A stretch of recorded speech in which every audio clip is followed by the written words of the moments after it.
Number 144। चाहे जितनी बादलों की गर्जना ही, वर्षा की झड़ी लगी हो, बिजली चमकती हो या बिजली गिरती हो, चातक पक्षी उससे जरा भी न डरकर आकाश की ओर देखकर मन भर के वृष्टि जलपान करता है और अपनी पिपासा शांत करता है। नीचे के जलाशयों का पानी वह कभी भी नहीं पिएगा, चाहे प्यास के मारे प्राण होठों तक ही क्यों न आ जाएं। इसी तरह परमेश्वर का एकांत भक्त अपने प्राणों की पिपासा मिटाने के लिए एकमात्र परमेश्वर की ओर ही अपनी दृष्टि निबद्ध रखता है। भगवान को छोड़कर वह किसी से भी या किसी की भी प्रत्याशा नहीं रखता। वह जानता है कि जो कुछ है वह सब उनकी ही कृपा का दान है।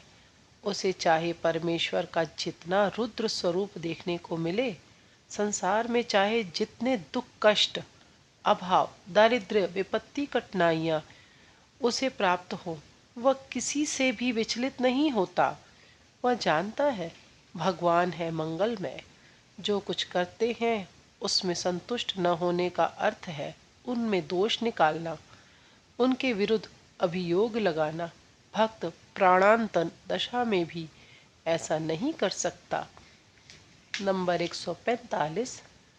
त्रिताप दग्ध जीव को जो शांति के पथ पर भगवान की ओर ले जाते हैं वे ही गुरु है।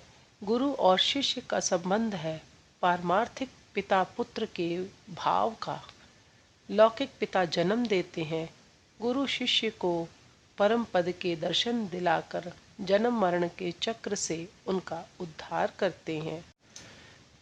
पितृ ऋण वंश रक्षा और श्राद्ध आदि के द्वारा चुकाया जा सकता है, परंतु गुरु अविद्या से उद्धार करते हैं।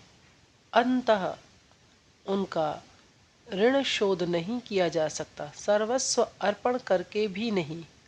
जिस तरह वंश परंपरा के अनुसार पिता पितामह आदि के कुछ न कुछ गुण पुत्र पौत्र आदि में उपस्थित होते हैं, उसी तरह गुरु परंपरा से कुछ न कुछ आध्यात्मिक भाव शिष्य प्रशिष्यों में भी दिखाई पड़ते हैं।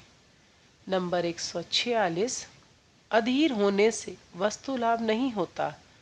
परमात्मा ही एकमात्र वस्तु सार सत्य और बाकी सब कुछ संसार प्रपंच अवस्तु असार असत्य और धोखा देने वाले हैं। अतः त्याज्य है यह ज्ञान परिपक्व होना चाहिए। नंबर 147। जब तुम न रहोगे तभी तुम सत्य सत्य रहोगे, तभी तुम्हारा यथार्थ जीवन शुरू होगा। जब तुम्हारा मरण होगा, मैं मरते ही मिट गया जंजाल। नंबर 148।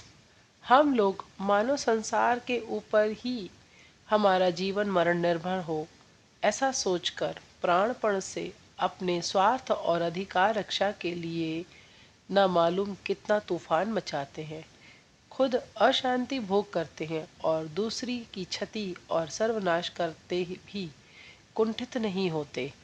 रात दिन दौड़ धूप लूटपाट और काटाकाटी करते करते प्राण निकलते हैं। लोग जैसे कहते ही हैं, मुझे तो मरने की भी फुर्सत नहीं है। महामाया की माया ऐसी ही है। माँ बैठे बैठे खेल देखती है और हंसती है, जैसे बिल्ली या कुत्ते के छोटे बच्चे खेलते हैं, एक दूसरे को काटा काटी करते हैं, एक आधा दांत भी गड़ा देते हैं। हम खेल में व्यर्थ ही ज़रूरत से बहुत ज़्यादा गुरुत्व आरोपित कर देते हैं और उसके साथ बिल्कुल घुल मिलकर उसमें इतने अपने को संलग्न कर देते हैं कि हमें अपने मरने जीने का भी होश नहीं रहता।